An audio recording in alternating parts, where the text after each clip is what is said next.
Hello, everyone. Welcome to another day in our existence. I really didn't want to make any comments on this, but I kind of need to. And it's the Will and Jada thing.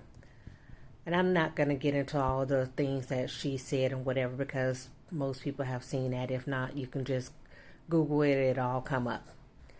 But I want to touch on something that she actually said that probably will get glossed over in everything else.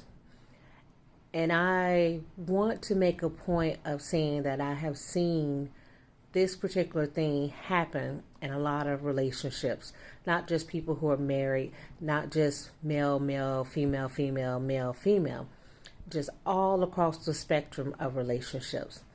And it is this. She said something about having an idea of what that person was supposed to look like as her mate, meaning Will as her husband in that title. And in my work with people who are in couples, I have seen that. People enter the relationship with expectations of this person being in a role, and in that role, they are supposed to do X, Y, and Z. And I have seen that when those expectations are not met, the relationship deteriorates. And when I tell you it doesn't matter, same sex, different sex, it does not matter. It happens across the board constantly. And then, of course, people have to, end up separating, and then they try to find themselves, right? And what happens often is in the next relationship, they thought they found themselves, they did a little bit better, but they still have expectations. And I have said to people, and it's in pretty much all of my books, expectations are your downfall. When you go into a relationship expecting someone to be a husband, a wife, a girlfriend, a boyfriend, instead of just allowing that relationship to develop into something and see if that relationship is going to develop into something that you would like for it to develop into, that's when you have kind of problems occur. I hear people say things like, well, she's the woman, she's supposed to cook and clean, or he's the man, he's supposed to make all the money. And in life, things happen. People get sick. And I've seen that happen. And then it's like, oh my God, I can't stand him. I didn't sign up for this. Why am I taking care of her? All kinds of things like that. I like to encourage people to go into a relationship expecting to love and give love. That's pretty much the only expectation. And I'm not talking about who makes the most money, who makes the least money. That's a whole different situation.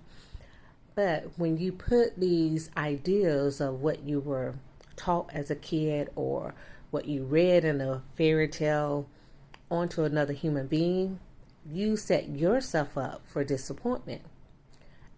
And I know people who have been in 40, 50-year relationships, marriages or otherwise, and they have this situation going on to where they aren't even really together. They live separate lives even in the same house. Some of them sleep in the different bedrooms. I mean, one couple is completely, I don't even know how they ever were even married. They don't share the same political beliefs. They don't share the same religious beliefs. They don't vacation together. He sleeps in one room. She sleeps in another. She's waiting on him to die. It's crazy. And that's kind of how it is. It's like people tend to put themselves in these situations, and for some reason they feel they can't leave, they don't want to leave or whatever.